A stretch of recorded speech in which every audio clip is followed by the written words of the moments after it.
எல்லாருக்கும் வணக்கம். நேற்று தான் ஜஸ்டிஸ் ஃபார் பெர்னாண்டான்னு சொல்லி ஒரு வீடியோ போட்டிருந்தாங்க. அது சொல்லி வாயமோடக்குள்ளேயே மார்ச் 2ஆம் தேதி வந்து புதுச்சேரியில் தன்னோட குழந்தை, அதாவது 9 வயசு குழந்தை ஆர்த்தியை காணும்னு சொல்லி பெற்றோர் வந்து அங்கே இருக்கிற போலீஸ் ஸ்டேஷனில் கம்ப்ளைண்ட் கொடுத்துருக்காங்க. அதன்படி போலீஸார் வந்து வழக்கு பதிவு செஞ்சுட்டு விசாரணை தொடங்கலான்னு சொல்லி அந்த புதுச்சேரியில் இருக்கிற அந்த ஏரியாவுக்கு போய் அங்கே இருக்கிற சிசிடிவி கேமரா பார்த்துருக்காங்க. அதில் வந்து அந்த குழந்தை என்ன பண்ணிக்குன்னா, சனிக்கிழமை ஸ்கூல் லீவ் போல இருக்குது. அந்த குழந்தை வந்து வெளியே வாசலில் வந்து விளையாடிட்டு இருந்திருக்குது. விளையாடிட்டு இருக்கும்போது வந்து அந்த வழியாக போன 59 வயசு ஒரு கிழட்டு நாய் என்ன பண்ணியிருக்குன்னா, ஐஸ்கிரீம் வாங்கி கொடுக்குற வான்னு சொல்லி அந்த குழந்தைய கூப்பிட்டுருக்குது. அந்த குழந்தையுமே சரின்னு சொல்லி, நம்ம தாத்தா வந்து நம்ம போக மாட்டோமா, தெரிஞ்சவங்க தெரியாதவங்களாம் இல்லை, தெரிஞ்சவங்க அந்த ஏரியாக்காரங்க தான், சரி தெரிஞ்சவங்க தானேன்னு சொல்லி அந்த குழந்தையும் பாவம் பின்னாடியே போய்க்குது. அந்த கிழவன் என்ன பண்ணிக்கிறான்னா, அவனோட வீடு பால் அடைஞ்ச வீடு ஒன்று இருக்குது, அந்த வீட்டுக்குள்ளே கூட்டிகிட்டு போய் இந்த குழந்தைய வந்து தகாத முறையில் தொடர்க்க ஆரம்பிச்சிட்டா. அது தொடர்க்க ஆரம்பிச்சோன்னே பயந்துச்சு, நம்மளை என்னமோ பண்ணுறாங்க அப்படின்னு தெரிஞ்சிச்சாட்டாக்குது. அது உடனே கத்தறக்க ஆரம்பிச்சோன்னே அது வெளியே வந்து இன்னொரு பையன் 19 வயசு கருணாசங்கிற பையன் நடந்து போயிட்டு இருந்துக்கிறான். என்னமோ சத்தம் கேட்குன்னு சொல்லி உள்ளே போய் பார்த்தா இந்த குழந்தைய வந்து அவன் என்னமோ பண்ணிட்டு இருந்துக்க, தகாத முறையில் தொட்டுட்டு இருந்துக்கிறான். உடனே அவனை என்ன பண்ணிக்கிறான், அவனும் சேர்ந்து இந்த கிழவனோட அந்த குழந்தைய வந்து டார்ச்சர் பண்ணிக்கிறாங்க. அங்கே இங்கே தொடர்க்க ஆரம்பிச்சோன்னே அந்த குழந்தை வந்து வழி தாங்க முடியாமல் வந்து கத்தறக்க ஆரம்பிச்சிச்சு. என்ன பண்ணுறதுன்னு தெரியாமல் வந்து ரொம்பவே டார்ச்சர் பண்ணிட்டாங்க அந்த குழந்தைய. அந்த குழந்தை வந்து மயக்கமே போட்டுச்சு, அந்த அளவுக்கு வந்து கொடுமைப்படுத்திக்கிறாங்க.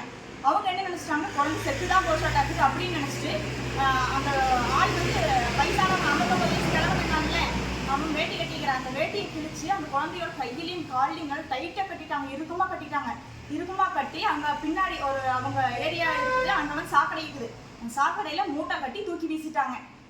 அதுக்கப்புறம் வந்து அது எப்போ தெரியுதுன்னா, மார்ச் 5ஆம் தேதி, அதாவது இந்த செவ்வாய்க்கிழமை தான் வந்து கண்டுபிடிச்சிக்கிறாங்க. அங்கே அந்த ஏரியாக்காரன் சொல்லிக்கிறாங்க, இது என்னமோ சாக்கு மூட்டை முதக்குது, என்னன்னு தெரியலன்னு சொல்லி போலீஸார்கிட்ட சொல்லிட்டாங்க. அந்த போலீஸார் வந்து அது ஓப்பன் பண்ணி பார்த்தோம்னா அந்த குழந்தை வந்து கைகால் கட்டப்பட்ட நிலையில், அதுவுமே அழுகியே போச்சு. அந்த குழந்தை 3 நாளாக உள்ளேயே இருக்குது. அப்புறம் என்ன ஆகுது, அந்த குழந்தை வந்து அழுகி தோல், கையில் இருக்கிற தோல் எதுவுமே இல்லை, வெறும் எலும்பும் தோளமா இருக்குது அந்த குழந்தை. அதுக்கப்புறம் வந்து பிரேத பரிசோதனை செய்யறதுக்கு அனுப்பிச்சிட்டாங்க. அங்கே போய் பார்த்ததுக்கு அப்புறம் தான் போஸ்ட்மார்ட்டம் ரிப்போர்ட் வந்திருக்கு. அதில் என்ன சொல்லியிருக்காங்கன்னா, இந்த குழந்தைய வந்து ரேப் பண்ணியிருக்காங்கன்னு சொல்லி தெரிஞ்சிச்சு. அந்த குழந்தைய வந்து துன்புறுத்தியிருக்காங்க, அதாவது தகாத முறையில் வந்து அந்த குழந்தைய வந்து துன்புறுத்தியிருக்காங்கன்னு தெரிஞ்சிச்சு. ஆனால் அந்த குழந்தை வந்து அதனால சாகலை, அந்த குழந்தை வந்து தகாத முறை அந்த இதெல்லாம் பண்ணனால சாகலை. அது என்னன்னா மயக்கம் தான் போட்டிருக்கு. இந்த குழந்தைய மூட்டை கட்டி உள்ளே போட்டாங்க பாரு, அப்போ வந்து மூச்சு இல்லாமல் தண்ணிக்குள்ளே வந்து மூச்சே இல்லை, அந்த குழந்தைக்கு மூச்சு விட முடியாமல் செத்துருச்சு. அதனால தான் செத்துக்குது, இதனால வந்து சாகலை. வந்து இந்த மாதிரி பண்ணுறாங்கல்ல, ஏன் இந்த மாதிரி பண்ணுறாங்க, இதே நம்ம குழந்தைக்கு இந்த மாதிரி ஆச்சுன்னு நம்ம விடுவோமா சொல்லுங்கள்? இது வந்து சட்டங்கள் கடுமையாக உண்மை. ஏன் இவ்வளோ ஒரு அசால்ட்டாக நம்ம நாடு இருக்குதுன்னு எனக்கு ஒன்றும் புரிய மாட்டேங்குது. நம்ம குழந்தை கொண்டு நம்ம இத்தனைக்கு நம்ம என்ன பண்ணியிருப்போம், அவனுக்கு வந்து அப்படி கூண்டோடு அடிச்சு கொண்டிருப்போம்ல, அவனை வந்து போலீஸால் தண்டிக்க முடியும்னா சொல்லுங்கள், எங்ககிட்ட கொடுங்க, நாங்கள் அப்படியே அவனை கொண்டுறோம். எப்படியா இருந்தாலும் அவனை வந்து ஜெயிலுக்கு போனால் வெளியே வந்துட போறா, நாங்களும் அதைவே வேணா பண்ணிக்கிறோம். அவனை கொண்டுட்டு நாங்கள் ஜெயிலுக்கு போய்க்கிறோம், எங்களுக்கு அப்போவாது மனசு நிம்மதியாகு. அவங்க மட்டும் இல்லை, இப்போ வந்து நிறைய பேர் குழந்தை பெற்றுக்கிறது. ஏன் குழந்தை பெற்றுக்கிறாங்க, பெண் குழந்தையை பெற்றுட்டு குப்பை தொட்டில் வீசிட்டு போயிடுறாங்க. பெண் குழந்தைன்னு அவ்வளோ கேவலமாக போச்சா? எத்தனை பேர் குழந்தை இல்லாமல் தவம் இருந்து இருக்கிறாங்க தெரியுமா? அவ்வளோ இலக்காரமாக போச்சா பெண் குழந்தைனா? அந்த பெண் குழந்தை உங்களுக்கு என்னங்க பண்ணுச்சு? எப்போ பார் குப்பை தொட்டியில் கிடக்குது, அங்கே கிடக்குது, இங்கே கிடக்குது, செத்து போச்சு. என்ன பெண் குழந்தை பெற்றுக்கவே கூடாதா? அந்த குழந்தை என்ன பாவம் பண்ணுச்சு? எங்ககிட்ட கொடுங்க, நாங்கள் வளர்த்திக்கிறோம். ஏன் அநியாயமாக அந்த பெண் குழந்தை கொள்றீங்க? உங்களுக்கு மனசாட்சி இல்லையா சொல்லுங்க? இப்போ இந்த மாதிரி இருக்கிறவங்களையெல்லாம் அப்படியே கூண்டோட தீ வச்சு கொளுத்தோணுங்க, அப்படி இருக்குது. வெறி வார்த்தை வருதுன்னு பேச முடியாத நிலைமையில் நான் இருக்கிறேன். இந்த மாதிரி யாராச்சும் இருந்தாங்கன்னா அவங்கள வெட்டிருங்க.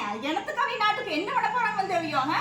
நம்ம ஜெயிலுக்கு போனாலும் பரவாயில்ல, வெளியே வெட்டிடுவோம். நம்மங்க எல்லாரும் ஒன்று சேர்ந்து இந்த ஆர்த்திக்கு வந்து கரெக்டாக நியாயம் கிடைக்கணுங்க. உண்மையான அந்த குழந்தைக்கு வந்து பாவம் அநியாயமாக கொண்டுக்கிறாங்க. இந்த மாதிரி அடுத்து வந்து நம்ம குழந்தைக்கு நிகழாதுன்னு என்ன நிச்சயம் இருக்குது? இது வந்து நம்ம எல்லாரும் சேர்ந்து ஒன்றா போராடினா மட்டும்தான் இந்த குழந்தைக்கு வந்து தீர்ப்பு கிடைக்கும். எல்லாரும் ஒன்று சேர்ந்து வாங்க, இந்த குழந்தைக்கு கரெக்டான நியாயத்தை வாங்கி கொடுக்கலாம். அந்த பெற்றோர் நிலைமையில் நம்ம இருந்து வாங்க, அப்போ அந்த குழந்தையோட அவங்க படுற கஷ்டம் நம்மளுக்கு புரியுங்க. எல்லாரும் ஒன்று சேர்ந்து வாங்க, கண்டிப்பாக இந்த குழந்தைக்கு தீர்வு கிடைக்கும். எல்லாரும் ஒன்று சேர்ந்து வாங்க. நன்றி.